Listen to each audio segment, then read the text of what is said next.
the Speed Rooter can really take a beating.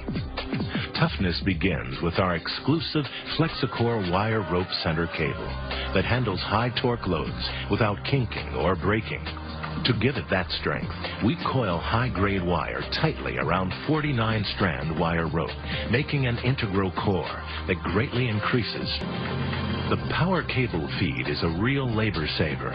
It easily drives 3/4, 5/8, and 1/2-inch cables and has the pulling power to get your cables out of the line, even on long, tough jobs. The Speed Rooter frame is braced at key stress points. The 100-foot capacity durable steel drum is supported front and back for longer bearing wear. One person can load the Speed Rooter onto a truck. The swept-back handle and loading wheel give you all the leverage you need. The wheel brake secures the machine in the truck or on the job. With the Speed Rooter's adjustable height handle, you can set the handle height to suit you. It can be 3 inches taller or more compact, depending on your preference.